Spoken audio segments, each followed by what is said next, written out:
Very good afternoon to all of you colleagues. I hope you had a good rest following yesterday's fruitful and rich conversations that we had. For today, as mentioned yesterday, we do have a heavy agenda for this board meeting, and understanding the time limitation and that we did not complete the agenda as planned yesterday, we will be assessing as we go throughout the board meeting, and we might have to change some of the order, and we might have to take some of the decisions pertaining to certain agenda items intersessionally. But I will update you as we go, and for the time being, I would like to draw your attention to agenda item 9, which is the report of the 29th meeting of the Ethics and Finance Committee, EFC. And for that, I would like to invite the EFC Chair, Mr. Matthias Bruman, to introduce the report and recommendations of the EFC. So, Matthias, the floor is yours. Thank you, Chair. I would be happy to do so.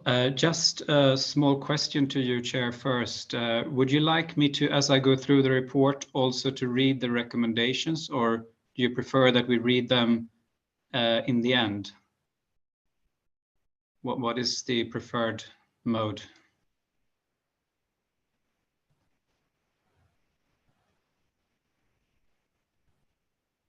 Thank you very much, Mr. Chair. And I think to be also to allow time for other agenda items and to make sure that we work in the most efficient way, it would be, I believe, a lot more helpful if you could kindly read them as well.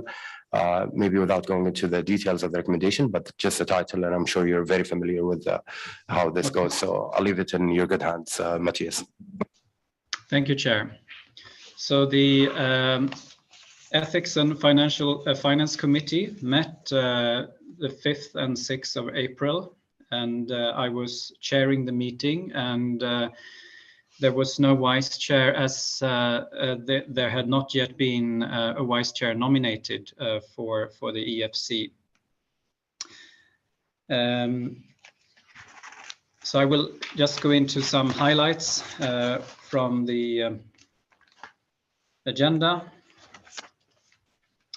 And if we look at the agenda item 4, financial issues, the EFC received a report on the financial status of the trust fund and certified emission reduction monetization. And as of 31st December 2021, funds available for new decisions had amounted to US $271.5 million.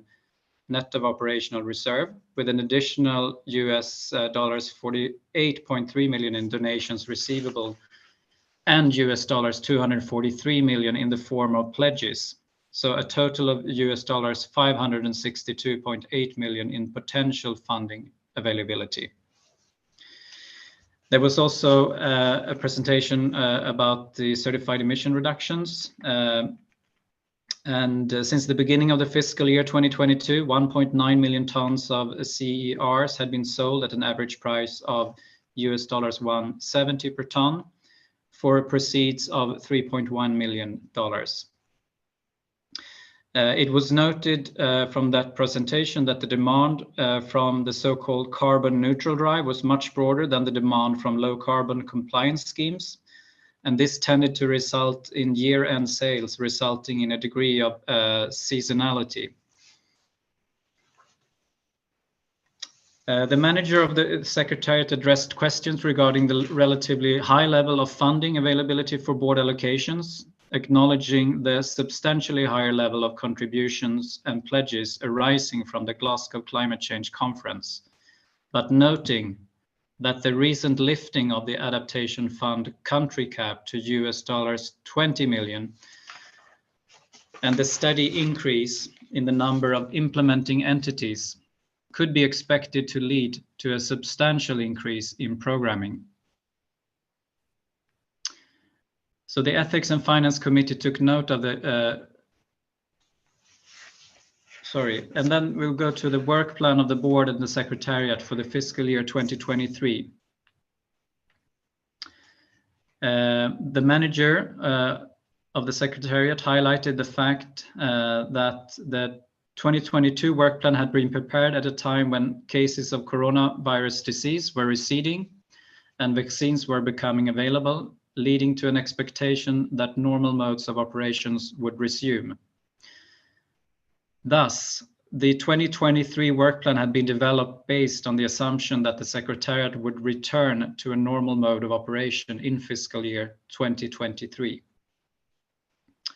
In responding to questions and comments from the EFC members, it was noted that the Green Climate Fund in particular was scaling up projects from the fund's portfolio.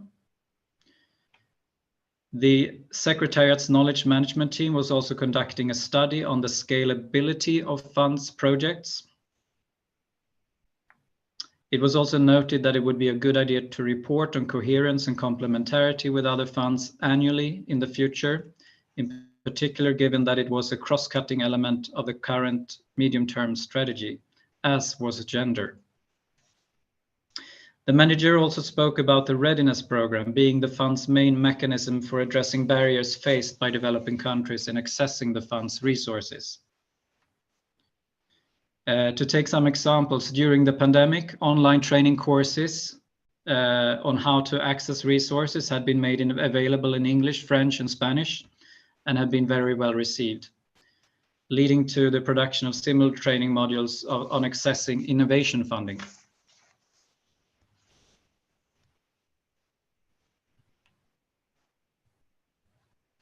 So the Ethics and Finance Committee recommended that the Adaptation Fund Board approve the Secretariat's proposed work plan for fiscal year 2023, as set out in Annex 1 to document AFB EFC 29/4. I then move on to the administrative budgets of the board and Secretariat and the Trustee for fiscal year 2023 and the Adaptation Fund Technical Evaluation Reference Group and its Secretariat for fiscal years 2023 to 2024. I would like to say that there are several members highlighted during the discussion that came after the presentations, the importance of the readiness program and questioned the adequacy of the allocated budget. The manager of the Secretariat pointed out that the proposed budget reflected the readiness work program, which was quite labor intensive. In some previous years, the Secretariat had been actually overly optimistic about what it was available to achieve. He also noted, however, that the fund benefited from readiness work done by other funds, in particular the GCF.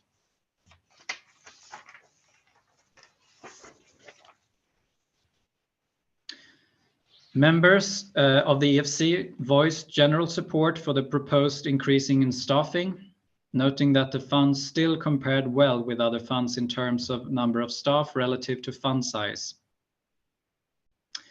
The manager of the Secretariat welcomed suggestions regarding the hiring of an innovation specialist. He informed that the EFC, that of the 14 full-time Secretariat staff members funded by the fund, 7 were from developed countries and 7 from developing countries. And confirmed that while staff were primarily recruited based on their skills, diversity was indeed an important factor. And here I would like, because there was some questions during the PPRC report in relation to staffing of the Secretariat, I would just like to read out from the document what was proposed to the EFC in terms of increasing of the staff. So there was a proposed new full-time positions, in total 4. Two of those would be, so to say, normal staff positions, and 2 would be ETC positions. So they're more temporary in time. You might want to explain it better if you want to from the Secretariat. But there was 1 senior program officer that would primarily deal with legal, communications, budget, and administration, and then 1 innovation specialist. And then for the 2 ETC, there was 1 for knowledge management and 1 for accreditation. In addition, the new JPO or mid-career position was to be created for fiscal year 23. And depending on if a government is willing to sponsor that. So I will then read here the EFC recommendation. Having considered the proposed budget set out in document, the Ethics and Finance Committee recommended, and you can read the text here that you have in front of you. And we can take the next page if everyone has been able to read it. And here you can see also the budget for the TURG.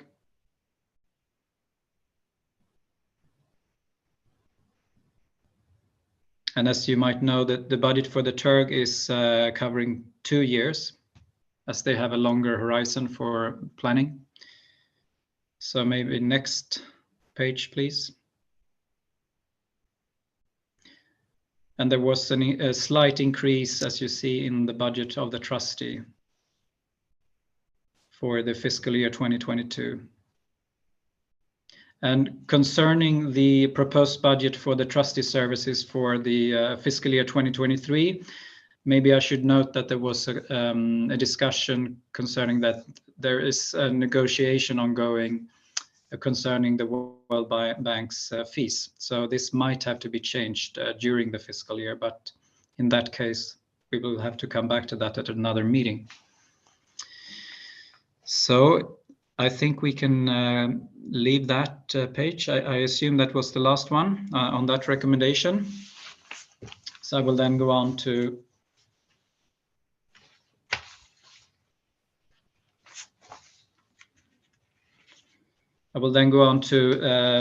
the fiscal years 2023-2024 update of the work program of the Adaptation Fund Technical Evaluation Reference Group. The chair of the AF-TURG introduced the item and said that it was clear that certain elements of the program would extend beyond the end of the work program period, in part due to delays in ongoing evaluation activities attributable to COVID-19. In addition, the draft evaluation policy to be presented at the current meeting, if approved, would have implications for the group's forward work program. Regarding the possibility of aggregating the results of the various types of evaluation, she explained that evaluations at various levels were deliberately aimed at drawing lessons from the different levels, providing information of sustainability of results at the project level, and also thematic evaluations, indicating how the fund responded to certain issues compared to other funds. To date, the topics for thematic evaluations had been selected through consultation with internal and external stakeholders, including the Secretariat and board members.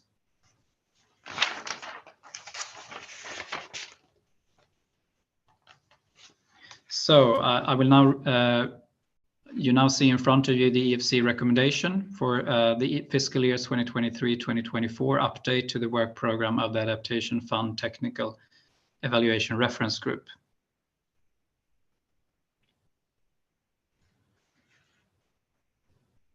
So I think we can go to the next page. The next agenda item for the EFC was the report of the chair of the Adaptation Fund Technical Evaluation Reference Group. And small a was draft evaluation policy of the Adaptation Fund. This was an important issue for the EFC.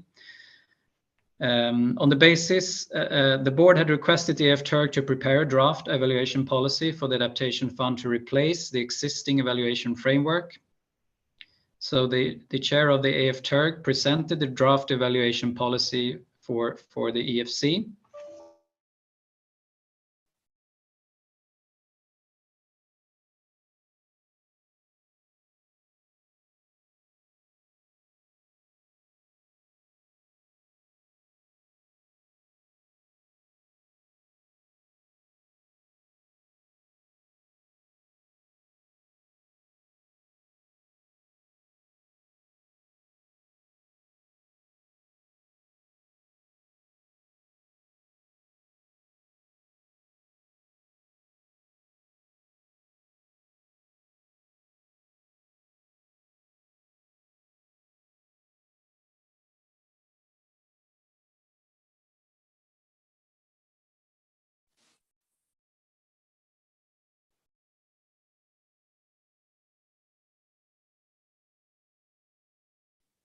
Matthias, I know that this looks like rather a long list of recommendations, but I'm just wondering if you're giving us time to read it or you were disconnected.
Apologies, colleagues, if you could just bear with us a few moments until we have Matthias back online.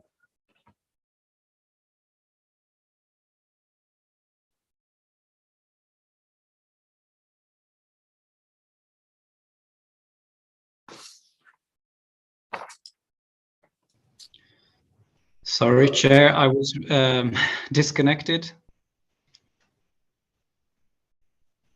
It's all right, Matthias, please proceed. Thank you.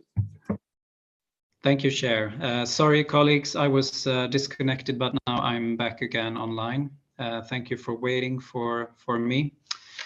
So I was referring to the agenda item agenda item 5. And I would like to say that the board member who took part in this advisory group was Ms. Naima Umossa from Morocco. And she also spoke briefly about the work undertaken to develop the policy. In particular, the advisory group had supported policy development by ensuring that the policy contributed to progress on the global goal of adaptation established under the Paris Agreement, and fed into the global stocktake provided for in the Paris Agreement, and helped the Adaptation Fund to make a significant tangible contribution to international efforts. The advisory group had also recognized the challenges and potential implications, especially budget implications, of policy implementation, but had not wanted those challenges to limit the policy ambition. Members welcomed the proposed policy and engaged in a robust discussion on the policy and its implications. And the discussion included communications, including clear articulation of who was responsible for communicating the evaluation findings and lessons, a strong focus on and support for capacity building, the importance of all the criteria presented, and a desire to avoid presenting them as merely optional. The board's responsibility for how the evaluation findings were utilized, and its engagement with the Secretariat's management response and a subsequent action plan. The implications of the policy for implementing entities, the budget implications of the policy at all levels, and inclusion of conflict sensitivity among the evaluation criteria. A number of amendments to the draft policy were proposed to address some of the issues raised. I would here like to highlight also that guidance documents are to be prepared as part of the proposed next steps and would take the comments made at the current meeting into account when developing the guidance. The manager of the Secretariat also noted that the draft policy appeared to reflect the board's intentions when it established the AF TERG. However, he also said that the TURG had evolved since it was established, and as a procedural matter, it might be useful to verify at some stage whether its work remained in line with how the board viewed the fund's evaluation function. And then we come to the EFC recommendation that you on the draft evaluation policy of the adaptation fund that you have in front of you. And I will actually read this one, as this is there were some changes made to the first one proposed here.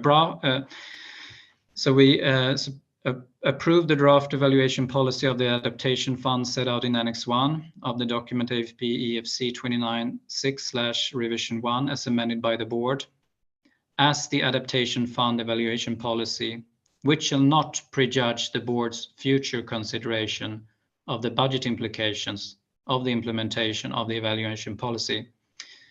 B, request the adaptation fund technical evaluation reference group to work in consultation with the Secretariat to introduce the adaptation fund evaluation policy to the fund stakeholders. And C, request the AFTURG to develop in consultation with the Secretariat evaluation guidance documents for the implementation of the adaptation fund evaluation policy, including budget implication, and to submit them to EFC for consideration at its 31st meeting. So we can take the next one. And that are all the conclusions. I would just like to say that we also treated an information update on phase 1 of the thematic evaluation on innovation.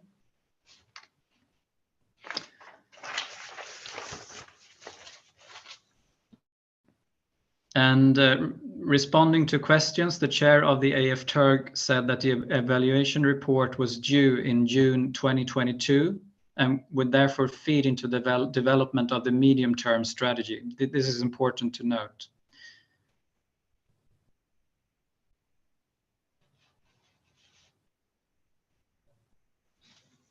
I would also like to mention agenda item 6 under other matters. There was a presentation by the European Commission on the pledge by the European Union of 100 million euros, which was made at the contributor dialogue in conjunction with the contributor dialogue in Glasgow. And basically, the European Commission wanted to be transparent and present how they are working on their internal challenges, their internal rules, trying to fit them with the adaptation fund's policies and rules of procedure. So they said that it's an ongoing work, but once they will have finished that will also benefit their possibilities to give contributions to other similar funds. And with that, I conclude my presentation of the EFC report. Back to you, Chair. Thank you very much, Matthias, and thank you for your leadership, and thanks for walking us through the report and recommendation. Also, thanks to colleagues of the EFC committee for the excellent work that was conducted. Before inviting the board to adopt the recommendations, I would like to turn over to Nico to walk us through the updated administrative budget of the board. Without further ado, Nico, floor is yours. Thank you very much, Chair. Good afternoon, members, alternates, and observers.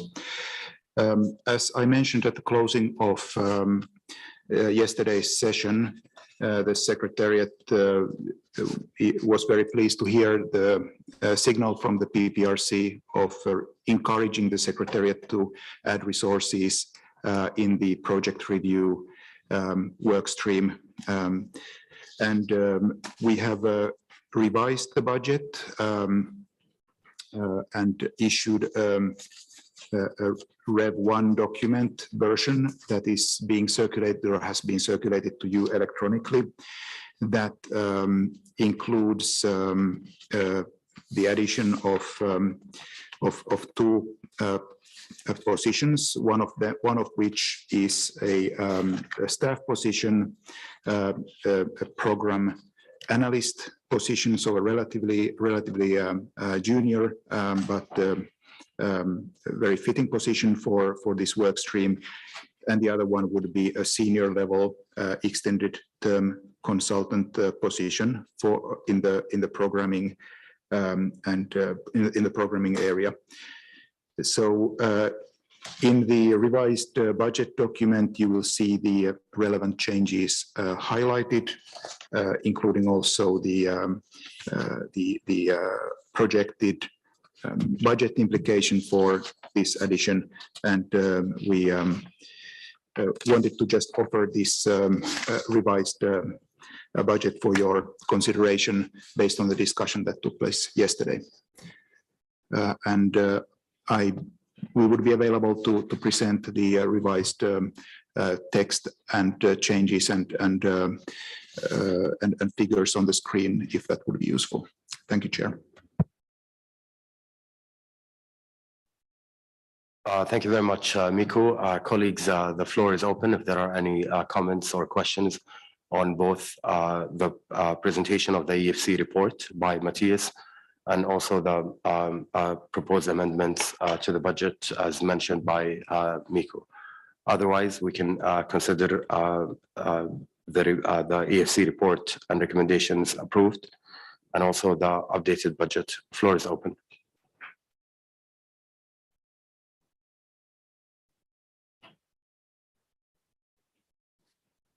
So hearing no further, Matthias, floor is yours. I think Marc-Antoine raised his hand before me, to be honest. Sure, thank you very much, Matthias. It's always hard to keep up with the hybrid way with people also raising hands on the screen and in the room.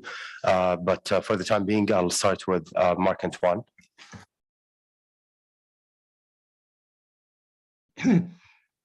Bonjour, bonjour. Je parle en français.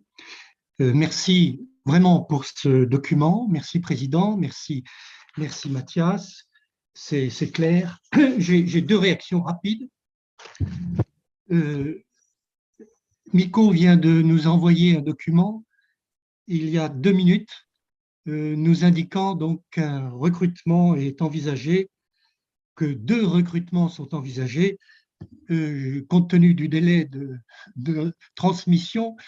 Personnellement, je n'ai pas eu le temps de le lire, mais bon, je fais confiance. Je pense que ça va bien dans le sens que nous espérons. Et je le remercie. Le deuxième commentaire, c'est concernant l'agenda 4, Financial Issues. Nous avons reçu du secrétariat un message de Mikko nous indiquant que les Assigned Amount Unit, unité de quantité attribuée, a été reçu pour 1 200 000 auprès du secrétariat et que ceci allait être monétisé et que nous pourrions donc en connaître le montant en termes de ressources qui vont rentrer dans les caisses du fonds d'adaptation. Et il est indiqué dans le message de Mikko du 9 mars que nous aurons des informations au cours du 38e board, du 38e conseil. Donc, je me permets de lui demander ce qu'il en est concernant cette perspective très intéressante, d'autant que ça peut préjuger d'autres ressources et d'une redynamisation du marché du carbone dans le cadre de l'article 6 de l'accord de Paris. Merci.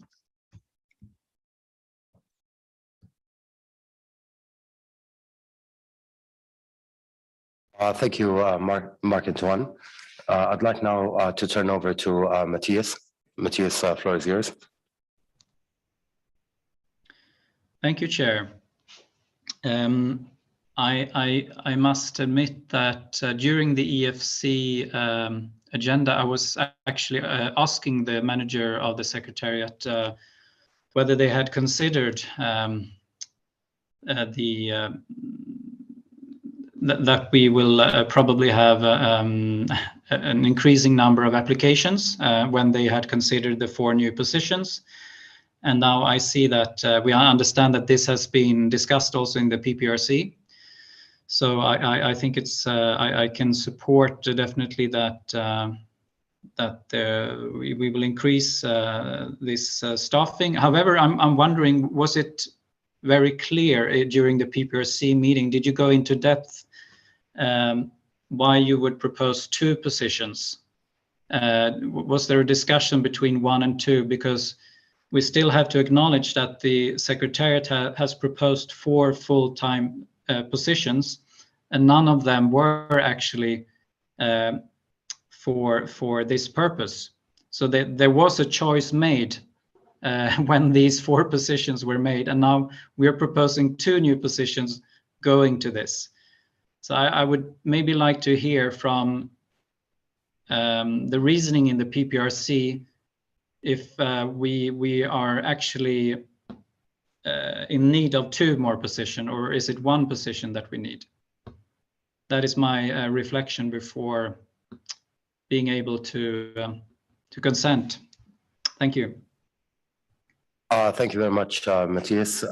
We'll definitely give the floor to Mikko, but I'll take 2 more interventions, actually 3 more. I'll start with Kevin. Yes, many thanks, Chair, and thanks so much to the Secretariat for putting together this proposal last night for us. I think it's very clear from the interventions of the PPRC yesterday that there is an increased need for staff, particularly in this work stream. As Marc-Antoine and Matthias have both just said, I think we're all supportive of trying to make sure that that need is met. Just one sort of specific question on my side. We're talking about the updated numbers, but I wonder if we could just get a clear sense of the delta here. My very quick look at the forward document is that this seems to be an increase of roughly $300,000 total, which is not an insignificant amount of the overall budget, but it's also not an enormous amount in terms of percentage. So taking a look at kind of what's been proposed here, I wonder if we could get a sense of not just the total amount that the increase has been, but of the increment in question. I'd also echo Matthias's question about the rationale for having 2 positions rather than 1. I think we're again really supportive of having the additional staffing capacity here, but just some clarification on what those roles would be helpful. And then I think last but not least, and actually this is really important from my perspective, I know I raised a question in the EFC context about the division of responsibilities in the Secretariat, and in particular, dedicated staff time to ESP issues, because safeguards are such a really important aspect of what the fund does and its project review capacity. I think it would be interesting if one of these positions was fully dedicated to that type of activity. I recognize from our discussion last week or a few days ago that might not be the most appropriate way to do this, and perhaps it's necessary that both of the positions have a high proportion of ESP competence, and that could be then reflected in the terms of reference for either one or both of these positions. So I wonder if we could just get a reaction from the Secretariat on how that need to make sure that the safeguards issues are really strongly considered in these 2 positions to really facilitate that discussion in the PPRC context. Happy to leave it there. Thank you. Thank you, Kevin. Patience.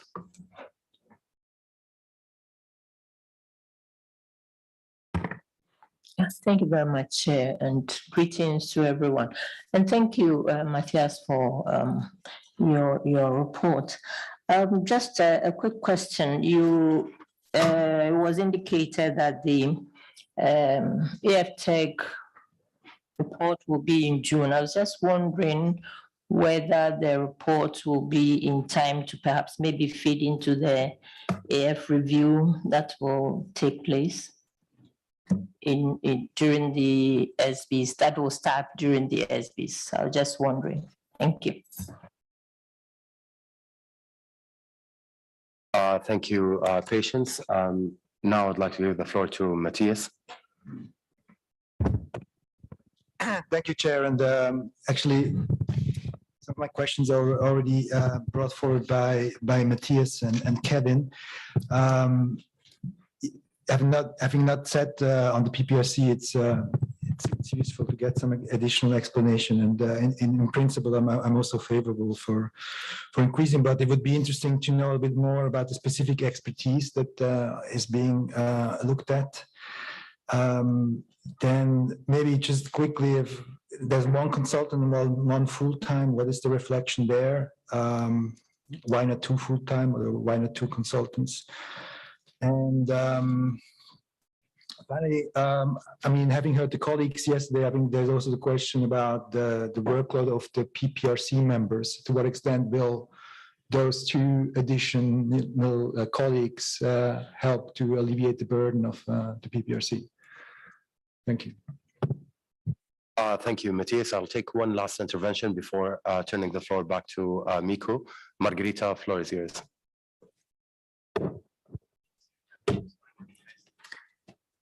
Thank you, Chair, and good afternoon, colleagues. I'm going to speak in Spanish. No he podido revisar el documento que nos han compartido, pero me parece muy adecuada la incorporación a la Secretaría de estas dos personas que ha mencionado Nico. Me pregunto también si 2 es el número adecuado. Tengo mucha confianza en la experiencia perdón, de la Secretaría, pero sí me gustaría oír sus comentarios al respecto del número de personas. De cualquier forma, apoyo por completo la decisión de fortalecer al equipo de la Secretaría que hace la revisión de programas y proyectos. Gracias.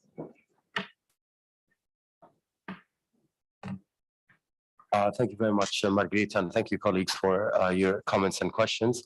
Now I'll turn over back to Miku. Miku, floor is yours.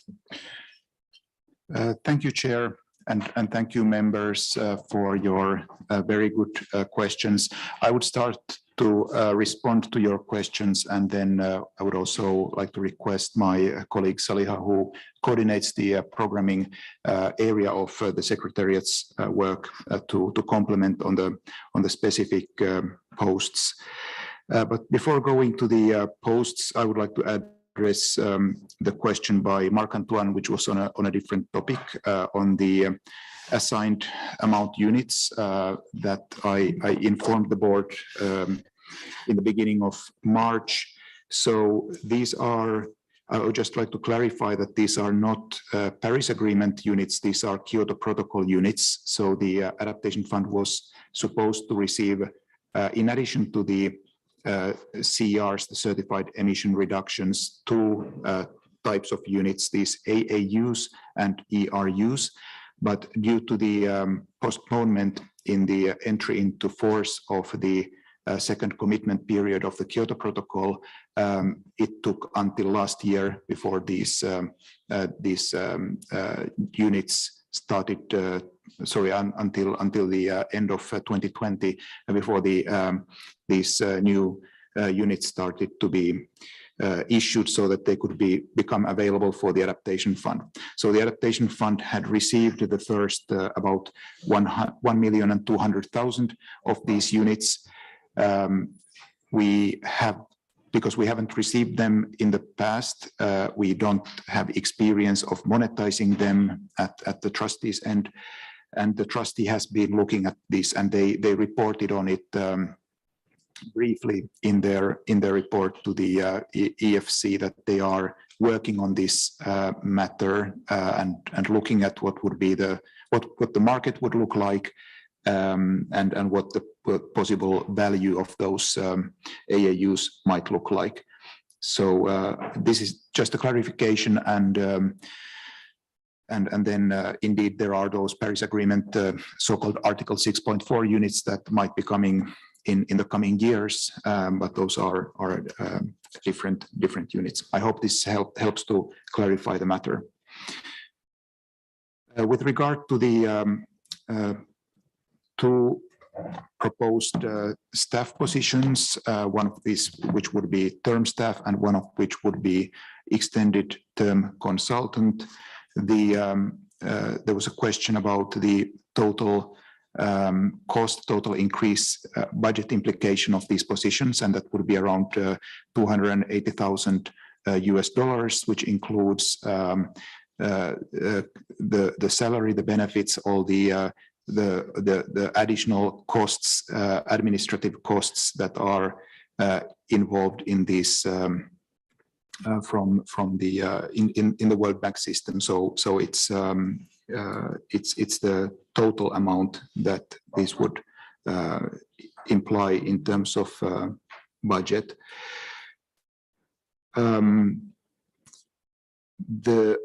Perhaps it is best that I would allow my colleague Saliha to elaborate on the specific scope of work of these two proposed positions. Thank you. Thank you very much. The rationale behind the additional two positions was discussed extensively internally at the Secretariat based on the needs available.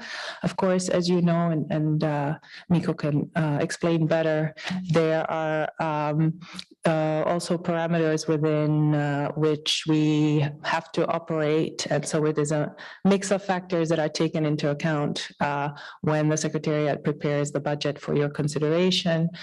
Of course, I think we're all delighted to see that there is support for securing the resources that are much needed in the Secretariat for the work done on the programming side.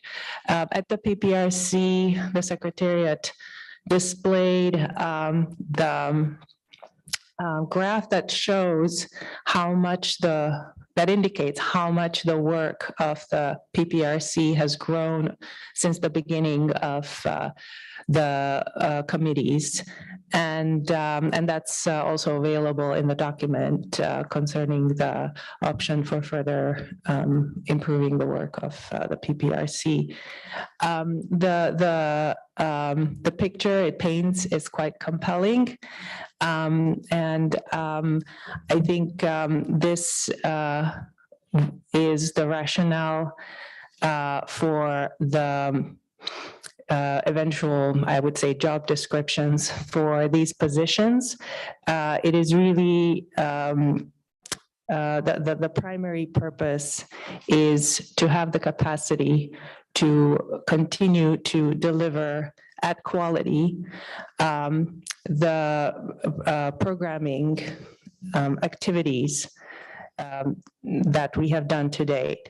The way we have been able to do so, despite of the interruptions caused by the pandemic, despite the fact that the volume, programming volume has remained very high, we routinely prepare around 50 documents for every PPRC meeting, these several last cycles, is a heavy reliance on short-term consultants. And as a short-term measure, that would be fine. But we are now quite clear that this is not a short-term measure, and therefore the justification for extended-term consultant is certainly there. We need support at different levels. These include higher technical competencies, which include ESB competencies as well, and this has been provisioned. We also need more sort of junior level competencies to help ensure quality, the transition to a more modern platform, which is also provisioned in the budget for submissions, and for all the work that goes into the preparation of the documents, which, as you know, includes making them available on a timely basis to the board members, and that includes a lot of work behind the scenes, the backdoor office. So we. On the ESB competence, this is, we recognize this is important. We have other urgent needs, so I think the ESB will definitely be in there along with all the other needs that have been also identified. Thank you. Thank you very much, Saliha and Miku, for your reply. Myself also, I was part of the PPRC meeting, and I think that it was clearly stated by many different members at the PPRC that there is really an urgent need to increase the staffing for the PPRC. That was something that many members of the committee were calling for due to the amount of work, and that work will only be increasing moving down the road, given the many different milestones that the Adaptation Fund have reached in the previous years. But that's my own reflection as a member of the PPRC and also as a chair of the board. But the floor is open if colleagues want to come back with any further remarks or comments.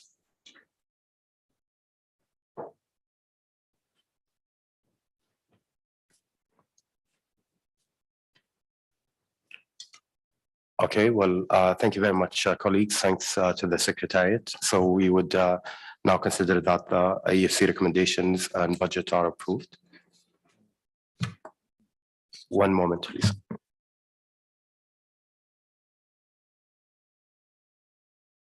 Apologies, Susanna, the chair of the PPRC. Susanna, the floor is yours. Thank you so much, and I will continue in Spanish. Sí, la verdad es que como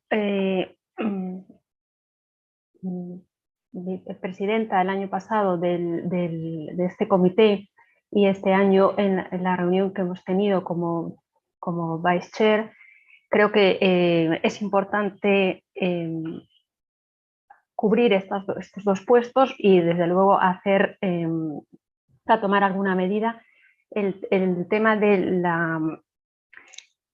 la carga de trabajo del Comité de Evaluación de Proyectos y Propuestas estaba ya en la agenda desde hace, o sea, es una cosa que tenemos que estaba ya en la discusión, aunque no se ha podido abordar hasta ayer, antes de ayer, perdón, y creo que es importante que se tome esta decisión. Además, por otro lado, la discusión que tuvimos el miércoles por la tarde creo que también es definitiva para que se refuerce, y además hay que tener en cuenta la carga de trabajo que se espera con el aumento como se ha levantado el Country Cap y bueno, todos los proyectos y los recursos que se han canalizado a partir de cambio de la cumbre del clima de Glasgow, con lo cual pues es para reforzar la intervención también del secretariado. Muchas gracias. Thank you very much, Susanna, Vice Chair of the PPRC. Colleagues, I don't see any further requests for the floor, so we would consider the EFC recommendations and updated budget presentation also approved. And now I'd like to draw your attention to agenda item 10, midterm strategy of the fund for the period 2023 to 2027.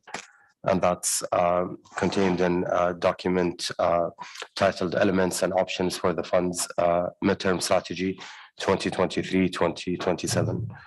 And with that, I'll give the floor to Miku to present the midterm strategy. Miku, the floor is yours.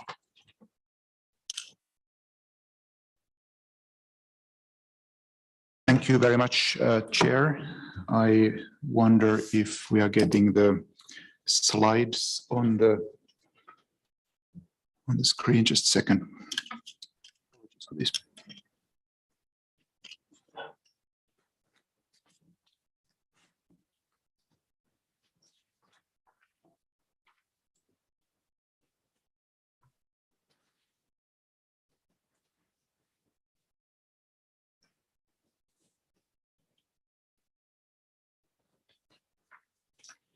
Well, maybe while we are waiting for the slides, I can start.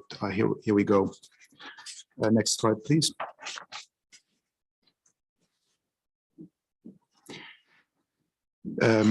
In the previous meeting in October of last year, the board decided to request the Secretariat to undertake preparatory work towards developing a new medium-term strategy for the Adaptation Fund for years 2023 to 2027 under the guidance of a task force that would be nominated. The Secretariat was requested to prepare a document which contains elements and options for the medium-term strategy to be considered by the board at its 38th meeting, with a view of developing the final draft strategy for consideration by the board at its 39th meeting. The board also requested the Secretariat to consider, to arrange, if feasible, an additional informal session in conjunction with the board's 38th meeting to consider the outcomes of the consultations and to guide the preparation of the draft strategy, and also to solicit inputs when developing the elements and options mentioned in subparagraph above, and when finalizing the draft strategy through open and inclusive consultations of the various stakeholders of the fund, including the board, contributor and recipient governments, accredited implementing entities, the Adaptation Fund NGO network, and other civil society representatives and other relevant stakeholders. The midterm review that had been conducted by the AFB and that was presented at the 37th meeting of the board highlighted key findings and recommendations for the current strategic period and for the development of the next MTS. The midterm review concluded that the MTS is a good fit-for-purpose strategy that was ambitious, forward-looking, and responsive to global processes and imperatives for climate change adaptation, and it reflects good practices in the field of strategy. It is fully responsive to the Kyoto Protocol, the Paris Agreement, and decisions of the CMP and CMA. The MTR, the midterm review, also found that the progress under the strategy has been significant as the fund launched 7 new funding windows, including those associated with the 2 new pillars of innovation and learning and sharing, and it has enabled the fund to go beyond past achievements in concrete adaptation projects. Next slide, please. The Secretariat launched an open survey that was shared with the board and alternate members and accredited implementing entities, designated authorities, contributor governments, the AFB, multilateral climate funds, the AFCSO network, and through public press release with other stakeholders. And we received altogether 50 responses to this survey.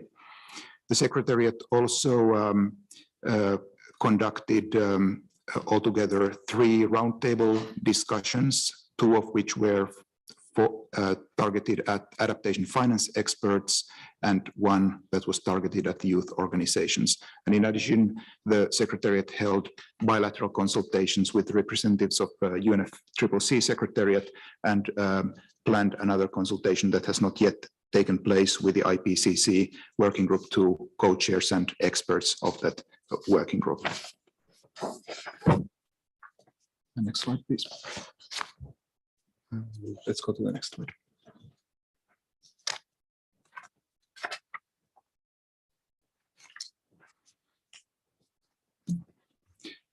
Across the consulted groups, stakeholders and experts expressed their general support for the strategic direction and approach of the first medium-term strategy, and they confirmed the fund's strong niche and relevance as an agile, nimble, and fast fund that can leverage its track record of successful adaptation actions on the ground with inclusion of and benefits to vulnerable countries and communities.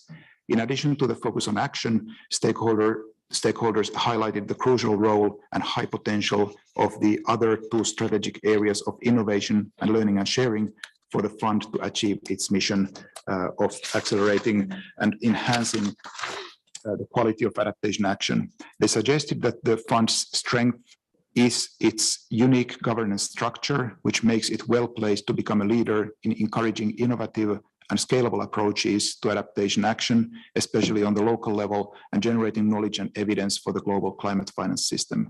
It was proposed by the stakeholders that the next MTS should further develop this connection between the global agenda and local action by further engaging with actors on various governance levels, including national and subnational, regional, and international. In this context, stakeholders seem to agree with the MTR's finding that the next MTS can be used to optimize the fund's impact.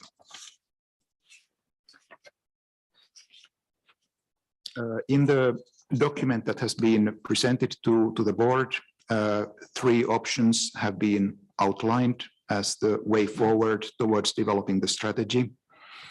The first option is continuation of the current medium-term strategy and the strategic framework of 3 pillars and 4 cross-cutting areas with some minor updates and an updated implementation plan. The second option, which is the recommended option, is to enhance the medium-term strategy through strategic adjustments and to develop a new medium-term strategy that builds on the current strategy, including its strategic framework, but one that would consider improvements and strategic adjustments to maximize the fund's impact and comparative advantage. Potential adjustments include a strategic level strengthening of the linkages among the 3 pillars and strategic emphasis on locally led adaptation action as a cross-cutting theme. The third option would be major changes to the current framework, including addition of new pillars and cross-cutting areas or different strategic framework altogether. The option 2 is recommended by the Secretariat, and I'm here going to go through some of the elements of the option 2, just to highlight the principles and elements that arose from the stakeholder consultations and the other work done by the Secretariat. The first is strengthening support of locally led adaptation action. This would build on and further strengthen the fund's work and modalities of developing access and decision-making on adaptation finance to national, subnational, and local levels. It would explore options for additional support to locally led adaptation actions and lead the fund to become a knowledge leader on best practices for financing locally led adaptation action. Second is enhance access and longer-term capacity of vulnerable countries and groups. This would include supporting more sustainable and longer-term national and institutional capacities for accessing and managing finance with a focus on vulnerable countries and communities, and through an inclusive and gender-sensitive approach, and a focus on engaging vulnerable and marginalized communities and groups, including civil society, youth, women, indigenous peoples, among others. And the third is expanding the scope of adaptation actions, sectors, and actors. This would explore potential ways for expanding the scope and types of funded activities beyond the traditional adaptation, reflecting the evolving nature of adaptation and interrelated issues. And examples of these include transformative adaptation, the intersection with loss and damage, transboundary risks and regional adaptation, co-benefits, and issues with relevance for overall resilience, such as health, biodiversity, and conflict. Fourth area is strengthening support of innovation and encouraging risk-taking for greater effectiveness of adaptation action. This would mean creating a space for innovation and risk-taking to unlock greater effectiveness of adaptation actions on the ground. It would enable advancement of adaptation in the sectors and themes with high relevance for adaptation, but relatively low representation in adaptation portfolios to date. It will also support capacity building in innovation for direct access and locally led adaptation, as well as for target groups such as youth. The fifth area is enhance learning and encourage the scalability for greater impact of adaptation actions, which would involve financing projects and early interventions that are scalable and incentivize scalability as part of project design. It includes also generating and disseminating knowledge and evidence on high quality adaptation actions for adoption and scaling up by other actors, as well as supporting successful locally adaptation actions that leverage policy changes, additional funding and learning to bring the results to scale and maximize impact. And finally, the sixth is strengthening partnership and engaging new actors, which would involve expanding the fund's partnership with institutional adaptation actors and initiatives to enhance complementarity and coherence. Also channeling funds to broad range of actors and engaging with a wider range of stakeholders, and strengthening and developing partnerships that support linkages on the strategic pillars level between action, innovation, and learning and sharing. This figure on the slide illustrates how the proposed option 2 would build on the current medium-term strategic framework and introduce strategic updates and adjustments based on the identified 6 strategic themes and principles, with the aim to maximize the fund's impacts and enhance the medium-term strategy's effectiveness. If the board should decide to adopt the proposed option 2, in the next step, a draft medium-term strategy would be prepared that would propose concrete revisions and updates to the strategic framework, including the mission statement, vision, goal, and impacts, as well as the 3 strategic pillars and 4 cross-cutting areas, as well as their outcomes and outputs. And following the adoption of the medium-term strategy that would be expected to take place in October of this year, the new medium-term strategy implementation plan would detail further how the proposed principles would be implemented through the fund's programming and operating modalities. So the recommendation, the proposed decision is that the board may wish to decide to elect members of the task force on the fund's medium-term strategy, and to request the Secretariat, under the guidance of the task force, to prepare a draft medium-term strategy for years 2023-2027 that builds on the strategic framework and achievements of the medium-term strategy 2018-2022, and further enhances it by proposing strategic updates and adjustments with a view to consolidating the fund's comparative advantage and optimizing its impact in line with option 2 as contained in document AFB B38/5, and that reflects views expressed by the board at its 38th meeting. The board would also request the Secretariat to undertake further stakeholder consultations on the draft medium-term strategy, and to present the draft medium-term strategy for consideration by the board at its 39th meeting. This concludes my presentation. Thank you very much for your attention, and the Secretariat would be very happy to answer any questions. Thank you. Thank you very much, Mikko, for the presentation and walking us through the elements and options for the fund's midterm strategy 2023 to 2027. The floor is open, colleagues, if you have any comments or questions on Mikko's presentation.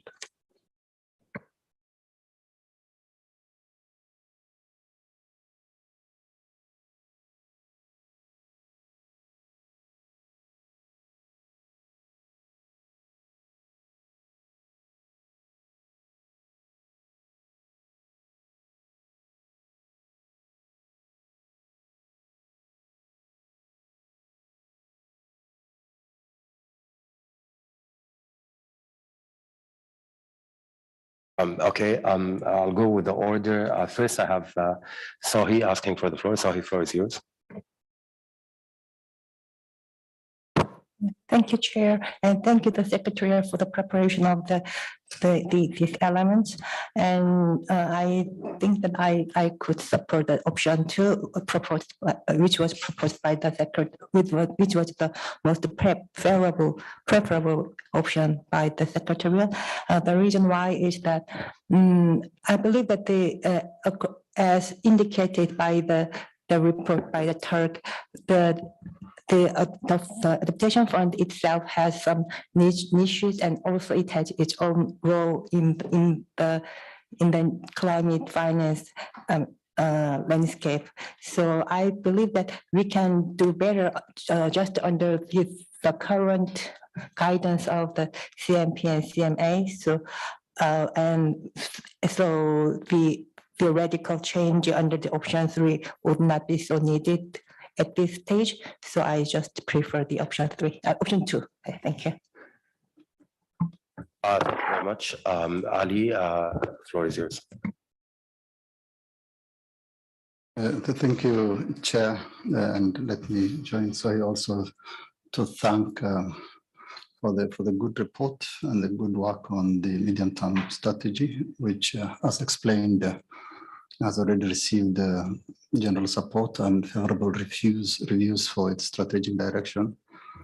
And I also commend the Secretariat for the excellent analysis, which provides the various options. The focus of the fund on local level action, innovation, and knowledge sharing is highly commendable. As reported, areas of improvement emphasized by the designated authorities and governments include access to funds, insufficient fund available, and long and complex process to attain the funds, which are real issues and which need further focus and improvement. I'll therefore support the option recommended, which is option 2, which does not disrupt the current operations of the fund, and which advocates stronger linkages among pillars and more emphasis to address the concerns already expressed. I think the 6 principles are all very relevant, and I particularly like the principles on enhancing local action and longer-term institutional capacity development for vulnerable countries, which will hopefully help those countries access the funds. The other focus areas, of course, on generating knowledge and innovation are equally appropriate. Thank you, Chair. Thank you, Ali. Now I'd like to turn over to Mikhail.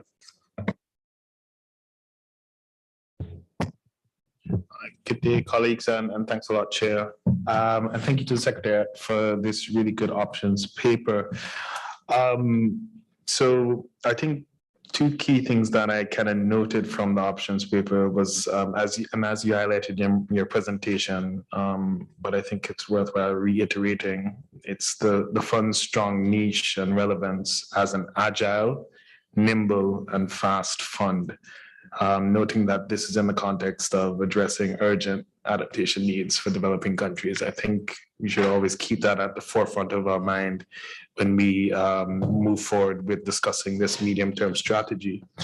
I think as well that there was suggestions in the paper that the fund's strength is in its unique governance structure as well, that I think links back to the agile, nimble, and fast fund discussion. What I have a couple of questions on is to kind of get an understanding between option 1 and option 2, is that it's stated that, however, so in relation to option 1, which is continuing as going forward, that this option would not integrate the key recommendations of the MTR. And this is firstly to harness results to identify the wider impacts of the fund's adaptation project. So it'd be good to get an understanding of how option 2 helps to address that, noting that it's clearly stated that option 1 doesn't do that. So it'd be good to get a response from the Secretariat there. The next is, and it's very interesting, the use of this term, and it comes up a lot in the document, consolidate and optimize aspects that define the fund's niche, even with resource uncertainty, and build the MTS more consultatively by bringing people on board, which is fair enough, that's understandable, retaining the flexibility and determining the capacity and resources required to implement the next strategy. So my question specifically is on what does the Secretary mean by consolidates the fund's niche? I would be good to get an understanding of what that process entails, because it seems to be quite consolidated. I don't know if the consolidation is the term that we should be using, but it'd be good to get an appreciation of what the spirit of that word means in the context of this strategy. And then the last one, what they said that the difference between this option 1, continuing, and then option 2, is that the latest state of climate adaptation challenges as assessed in relevant UNFCCC processes, such as the GGA, and in the latest IPCC AR6 report. So those haven't been incorporated, but it'd be good to get an understanding from the Secretariat, because and I understand this is an options paper, but how do we see that all those really good findings fitting now into the medium-term strategy, and if you have an initial thought on that? So I highlighted those because it seems that that's the difference. And so that would kind of weigh on where, at least personally, I lean on option 1, given that it has a good unique structure, and whether or not we should kind of adapt it to the option 2, which is recommended, which I think also is a good structure, but just want to get clarity on those differences that you highlighted. Thanks a lot, Chair. Thank you, Mikhail. Now I'd like to hand over to Matthias.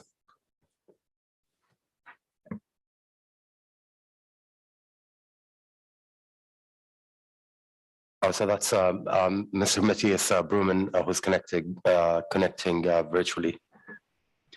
Thank you, Chair. I wasn't aware if it was me or the other Matthias. Thank you for clarifying that. So first of all, I would like to thank the Secretariat for developing these options for the fund's MTS. It's a great work that you have done, and I really think that the options takes care of a lot of things that are dear to our hearts, such as working very close to the accredited national implementing entities and the civil society. And that includes, of course, also groups such as young people, indigenous people, and marginalized groups in society, and with a very articulated gender and conflict perspective in the work. Thematically, you have also mentioned, I think, biological diversity is extremely important to us, and ecosystem services.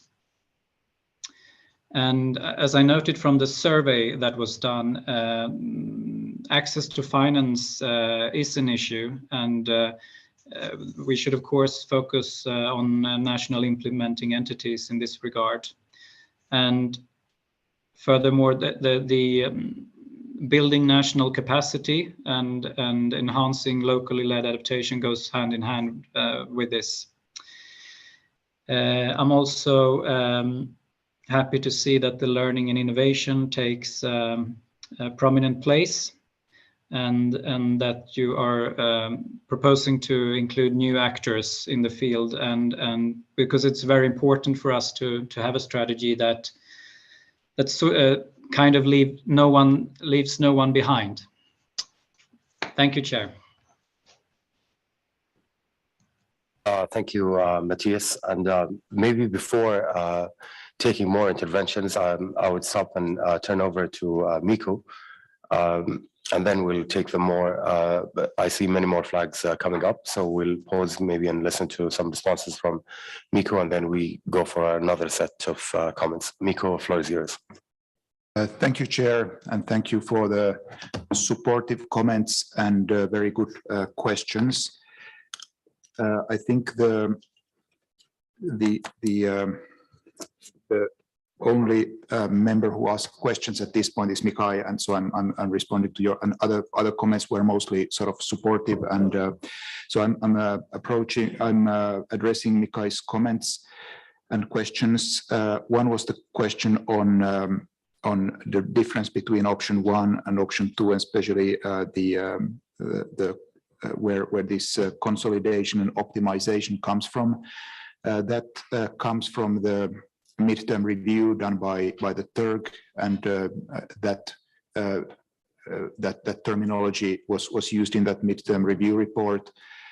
And it, among other things, refers to the strengthening of the links between the different pillars of the strategy, and strengthening those pillars. That was one of the areas that the midterm review found that the current medium-term strategy had not yet done as much as it could, and the Secretariat's management response on that was that essentially we are in progress. We are increasing those linkages between action, innovation, and learning and sharing, but we've focused on getting those tracks off the ground, and then we are focusing on addressing those. With regard to the question on the findings from the IPCC and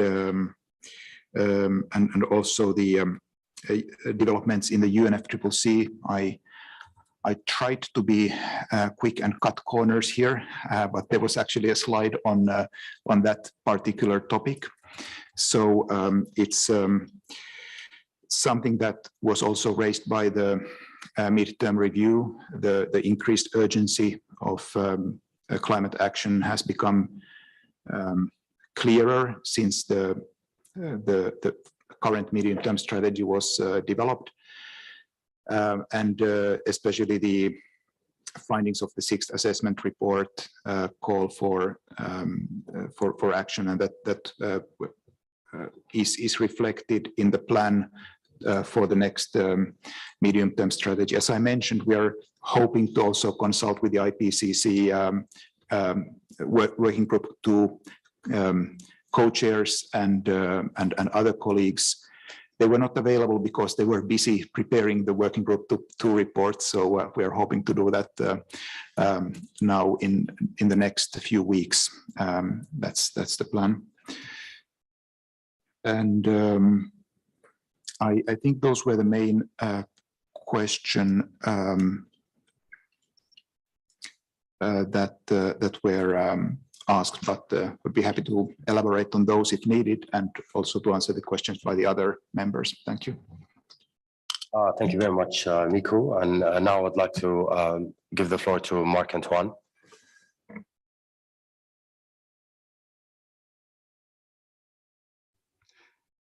Oui, merci.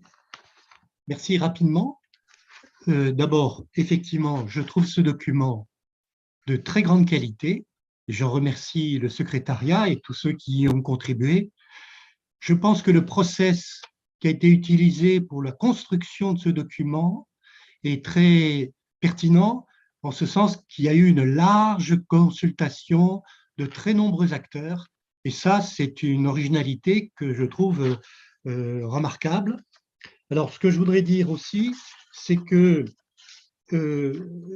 bon, merci à Miko des explications sur les options 1, option 2. Je partage le fait sur cette option 2. Je crois qu'il y a un besoin d'évolution qualitative aussi du fond, compte tenu du contexte, en particulier sur les secteurs. Je crois qu'il faut s'ouvrir au social, à la santé, également sur les questions d'une meilleure articulation avec les contributions nationales déterminées. Je crois que pour bien montrer qu'on est dans la direction aussi de l'accord de Paris et de tout ce qui s'y décline. Donc ça, c'est très bien. Ce que je pense qu'il y a peut-être, je ne l'ai pas vu, je crois qu'il y a des liens à construire en permanence avec la recherche. Le monde de la recherche inspire les acteurs opérationnels. Ceci n'est peut-être pas SMI, mais bon, je suggère que peut-être dans l'étape suivante, qui va consister à détailler ce document, le rendre plus opérationnel, cette dimension soit intégrée. Je crois que ce document extrêmement utile pourrait être valorisé au moment de la COP27. Donc, il faut, dans cet esprit, peut-être formuler une sorte de résumé destiné à bien montrer cette évolution qualitative du fonds d'adaptation. Également, dans la suite qui sera donnée, je crois qu'il faut bien veiller à l'opérationnalité de cette stratégie pour tous les acteurs qui sont en charge de mettre en œuvre les projets. Il y a souvent des disruptions, des différences entre le monde des stratèges et les gens qui sont sur le terrain. Donc, l'opérationnalité de la stratégie fait partie, à mon avis, de la stratégie. Et le dernier point que je voulais, c'est une question. Il est évoqué une task force pour poursuivre cet exercice. Je voudrais savoir où on en est sur ça et comment on peut la mettre en œuvre. Voilà, merci. Thank you very much, Marc-Antoine. Now I'd like to turn over to Washington. Thank you very much, Chair.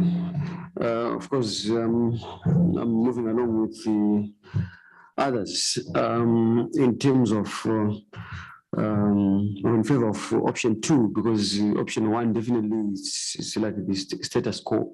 So the world is evolving. There are new areas which we need to look at right now in order to address this issue. So option 3 also is too drastic. It's like an overhaul of the entire strategy, which also may not be suitable at this particular juncture. So the option 2 provides, of course, a smooth transition to the new era of adaptation financing, which is more acceptable. And the emphasis on the need to explore expanding the scope of adaptation actions and sectors is very, very critical at this stage. If we look at the nationally determined contributions, the revised ones and so forth, which for the developing countries, for an adaptation component, which may not have been looked at before in the detail that it requires, then maybe there's definitely need to view this within the strategic planning for the next 5 years.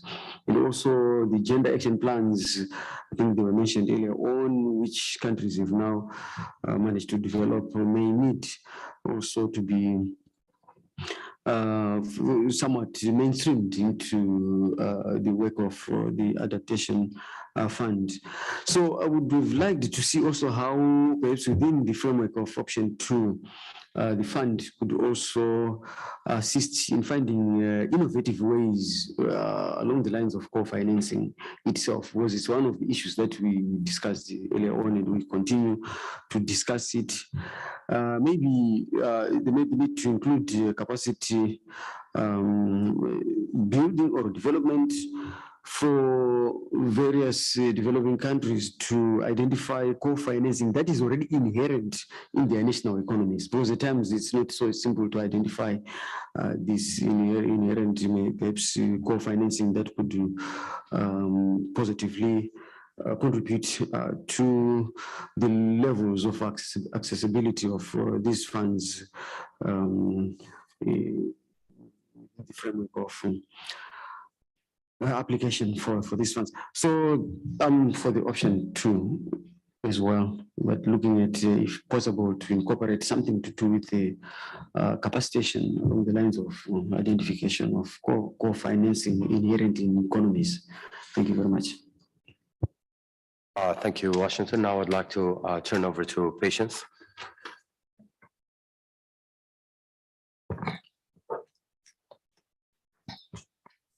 Thank you very much. And let me also join my colleagues in thanking the Secretariat for this very comprehensive work that has been done.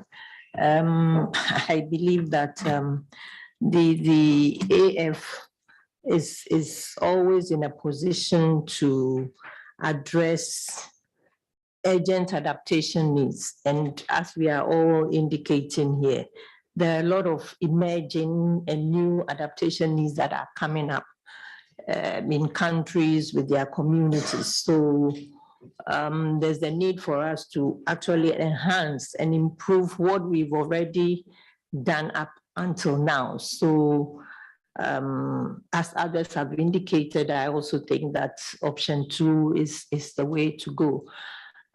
Just a clarification in the consultations and partnerships that went on. I saw that a lot of stakeholders were involved. I'm assuming that some of the beneficiaries were also consulted in the run of the consultations. Thank you. Very much patience. Now I'd like to turn over to Matthias. Thank you, Chair. I'm not very innovative here. I'm also in support of option 2, which seems to be a sensible approach, building on the fund's strength and further developing it. I do support the 6 principles outlined, in particular the one on locally led. There, I think it is important also to, if we do have an increased focus on the local level, to think about multi-layer governance, see how different levels interact. It's also important to reach scale and be coherent through different levels. And of course, it will also, if we want to be strong at the local level, there's strong local knowledge and context or conflict sensitivity needed in some respect. So that's something that I think it's important to keep in mind when operationalizing this upcoming strategy. On vulnerable, as I said, in previous times, full support, and I think we should approach vulnerable groups not necessarily as beneficiaries only, but as active stakeholders for change, that actually take things in their hands and are empowered to lead adaptation efforts. On actors as well, very supportive to explore action with new actors, cooperation with new actors. Civil society, different stakeholders, also, private sector, in some instances, local private sector organizations, MSMEs, for instance. One point which is important, I think, as well, is impact and outcome orientation. And in that regard, I was wondering to what extent this strategy will come with a revised results framework, so that we actually, kind of measure what and are able to keep track and learn from the ambitions that we will outline. I'll leave it at that. Thank you very much. Thank you, Matthias. I have 3 more requests for the floor. I'll give the floor now to Kevin. Yes, thank you very much, Chair, and I'm happy to hopefully keep this brief, and I concur with much of what's already been said at this point. I think first, to start off, I really just echo something that Marc-Antoine said about the really participatory and consultative process that went on to develop this. And I think that this is a real strength of what's been developed so far. And I think we certainly agree with the finding in the document to enhance this in the future. So really huge thanks to the Secretariat for the hard work on this. I think the product is really a clear success because of that work that they've done here. And I think you guys have something really to be proud of with this first initial step here. I think it's also worth saying that as a new board member, and I suspect others feel similarly, it's really encouraging to see the results of the survey at the outset of this document. There are very clear endorsements of respondents who say the fund has a clear niche, a very effective theory of change, and a strong strategic focus. So there's very strong signs that the fund is doing things very well. There are also really specific comments that I think comport well with my understanding of the fund, where its niche is currently in building national capacity, in doing like concrete small projects on the ground, and pursuing innovation and testing models for scaling up. I sort of do take Makai's point, though, that it's not entirely clear to me why, if we have so many really strong successes in the current strategy, the difference between option 1 and option 2 is a little bit nuanced. Essentially, we either keep on with something that we're doing that we really like, that we know is working really well, or we continue to basically do that same thing with a couple of bonus pieces here or there, where we focus more effectively on the things that we understand our niche to be. So I think in that regard, it seems like, at least my understanding of where the room is at, that we're all in a fairly similar place, that the fund is doing a lot right. It is working very effectively, and perhaps there could be some additional focus on the areas that we are particularly interested in and particularly proud of. But generally speaking, sort of threading the needle between options 1 and 2 is really the right way to go here. And I personally really like the focus areas that have been proposed under option 2. One point that I think would be interesting to raise in this context, which I don't think has been touched on yet, however, is that I think the fund is changing in a fairly dramatic way. And I think this has been an undertone of some of our discussions in the last couple of days. It's very clear that to have gone into 2021 with a mobilization target of 120 million and to come out with 360 million is a massive signal.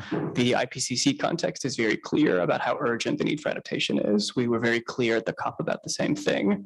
There are discussions in the PPRC about an expanding workload and the role of co-financing. We're talking about how we deal with the reaccreditation of some very big actors that would like to remain engaged with the fund, but need to figure that out. And I think it's clear that we're at sort of a moment where we're about to embark on a step change for the way that the fund functions. And I think that we'll want to very carefully consider what that scale up looks like and how we really effectively pursue what we understand the niche of the fund to be. One obvious option in that regard is to really ramp up our project-based activities and just accelerate that project pipeline and make sure that we are getting as much work out through that PPRC as possible, that the threefold increase in our financial income essentially, comports to a threefold increase in the output of projects, which is certainly one way to go. But I'm not sure that that is the only thing that we can or should be doing here. And I don't think that that's what the current strategy says. I think for me, it's very clear that there are big aspects of the current strategy focused on innovation and focused on learning and focused on capacity building.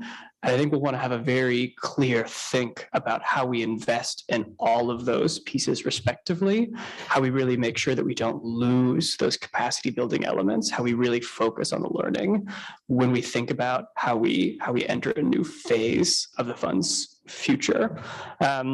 So this is all a very long-winded way of saying I think we're really supportive of this, but to really underscore that this is a moment where the possibility to really change the way the fund works is in front of us. And I don't think it is in our interest to just sort of expand dramatically the project pipeline, which would be the easiest thing to do. I think we'll really want to make sure that all of the relevant aspects of the strategy are well resourced, are well thought through, and are really working effectively together to make sure that the things we know that the fund does well, which are not just its project work, continue to be really key pieces of the fund's functioning moving forward. So strong support for all of the aspects we've discussed, but really making sure that those things that make the adaptation fund unique, its capacity building work, its learning, its innovation, continue to be at the forefront of what we're doing alongside the project work. Thank you. Thank you very much, Kevin, for those interesting views and remarks and that element of positivity into the intervention. I'd like now to turn over to Ala for the final intervention before heading back to Miko. Ala, floor is yours. Thank you, Mr. Chair. Good afternoon, dear colleagues.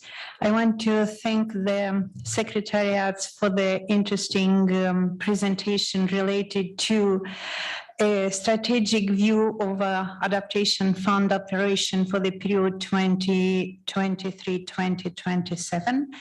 And I support option 2, and I support the aspects of the 3 pillars that are the basis of the future strategic operation of the adaptation fund, with emphasizing on innovation.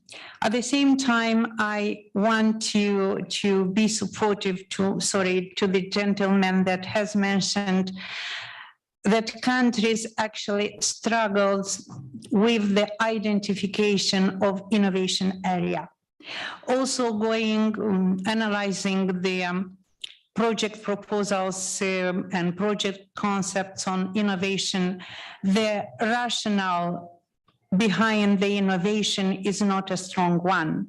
So the approach of identifying innovation is not very well described there, and also why specifics, let's say,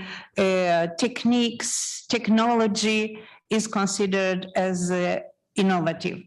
In this regard, considering the fact that most of the innovative proposals rely on technologies or techniques, I would suggest in the strategy to emphasize the need of undertaking the technology need assessment at the country level as a rationale for identifying, or as a tool of identifying technological needs and particular innovative.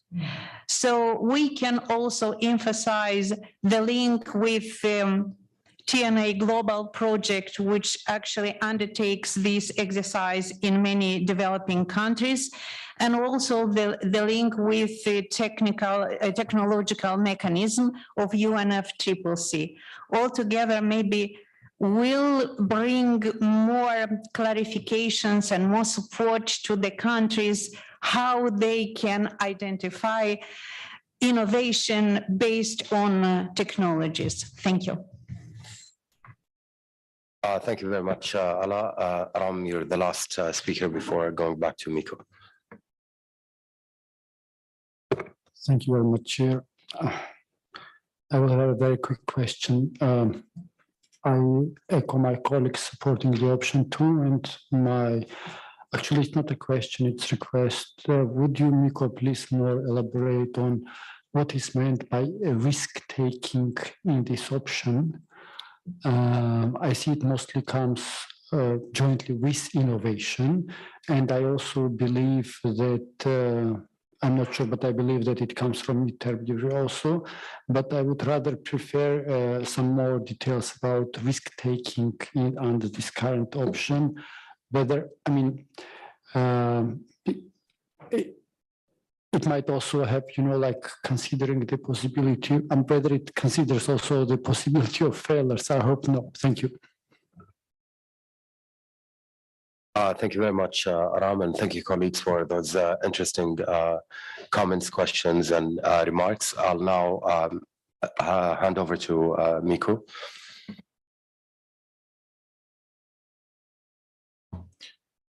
Thank you, Chair, and thank you again for the questions and the expressions of support for the option 2 and for the very good points on particular topics to be looked at when developing the strategy. I almost feel that we are now having a consultation session with the board, which is very useful for us as well in reflecting in the upcoming work. So thank you very much for these comments. I'd like to respond to the questions that I've identified. There was a question from Marc-Antoine about the current state of play with the task force. The task force has not been nominated yet. The draft decision that is recommended for consideration would be to establish the task force in this meeting, if possible, if it's possible to have representatives for the task force. With regard to the question on the whether there were responses from recipient countries and from entities, I would like to clarify, and this is actually recorded in the board document, but there were 9 designated authorities and 4 other recipient government representatives that responded to the survey, 3 contributor government representatives, 12 implementing entities, out of which 6 were national implementing entities, 4 regional implementing entities, and 2 MIEs, and 1 executing entity. With regard to the question on co-financing, there is ongoing discussion on that in the PPRC and under the agenda item on full cost of adaptation, and therefore there is no specific formulation with regard to that matter in the medium-term strategy in this document, but we would be, when developing the medium-term strategy, would be following how the discussion takes place in the PPRC and the board, and as possible accommodate that according to what the board decides on that particular topic in the medium-term strategy.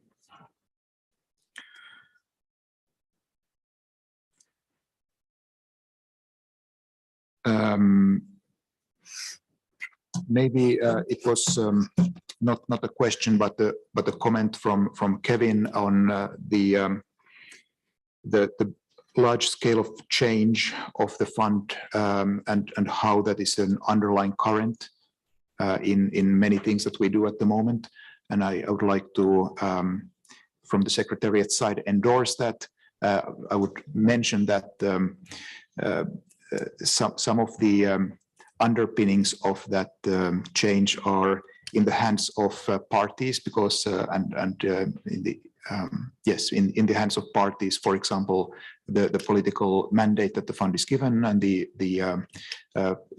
financial support that the fund receives, and therefore it's very valuable that we hear interpretation of that change from members of the board, as it's part of the sort of political sphere in which the fund exists. But from our perspective, it's easy to agree that that seems to be the case, and that has also underlined the process of developing the option paper. So thank you for that observation. And on Aram's question on risk taking, it's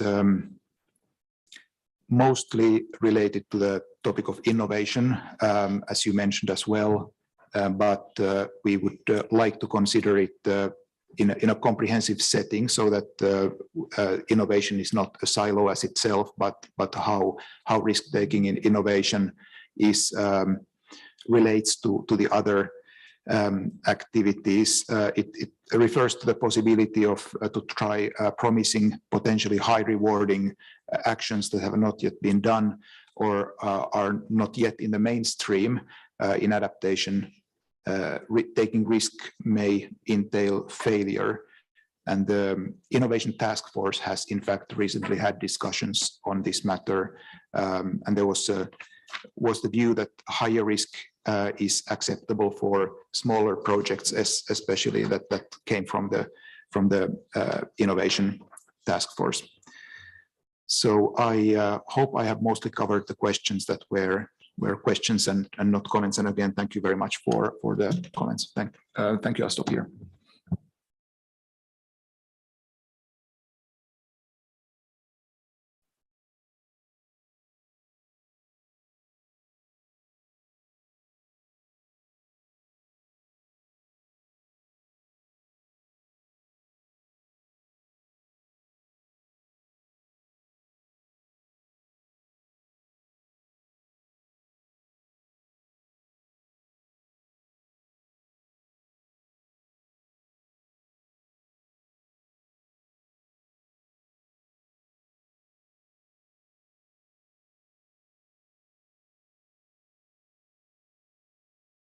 Thank you very much, Miko, and thank you very much, colleagues, for that rich and fruitful discussion we had. I think that after listening to the most interventions, I believe that we would be adopting the recommendations and option 2 in particular.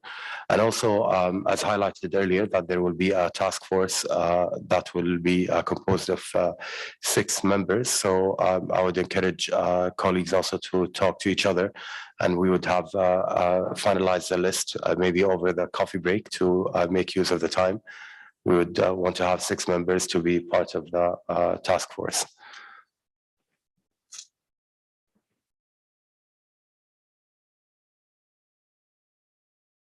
Yes, and maybe before closing this agenda item, I'll hand over also to Miko for some final remarks and to address some of the questions that were raised as well. Miko, floor is yours. Thank you, Chair, and apologies. I overlooked to answer Matthias' question about the results framework and how that would be revised. So this is the first step, the medium-term strategy, and that would be then accompanied by an implementation plan that is more specific, that outlines the specific activities, maybe references to funding windows, and if there are needs for any change in that respect. We would the fund's strategic results framework would be updated alongside that process of developing the areas of work and the possible funding windows. So that's sorry for the omitting to answer it just now. Thank you. Thank you very much, Miko, for your thorough replies and for answering all the questions and comments that were put forward by board members. Colleagues, now I'd like to turn your attention to agenda item 7, report of the accreditation panel. And I believe that we've had a section or maybe a sector from that agenda item that was not covered yesterday. And also apologies for colleagues who are not board members, observers, and I would want to have this session in a closed meeting. So if we thought it would be ideal to have it now, maybe you'll get an extended break, and we will come back to the room at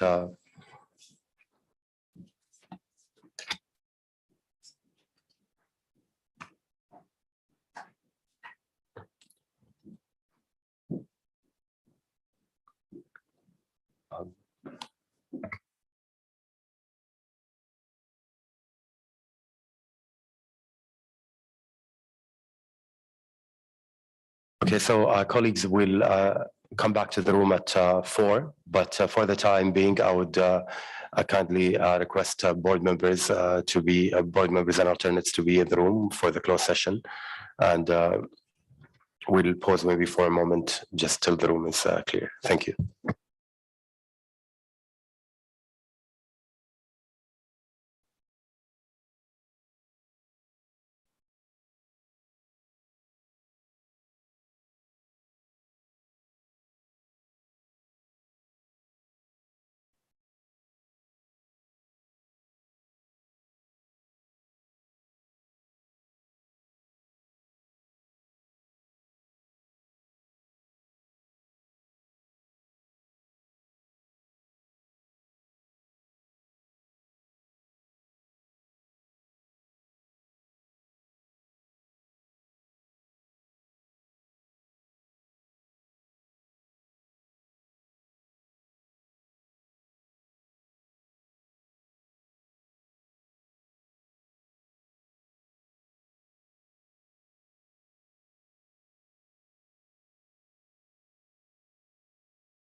Okay, thank you very much, colleagues. We'll now be operating in a closed session.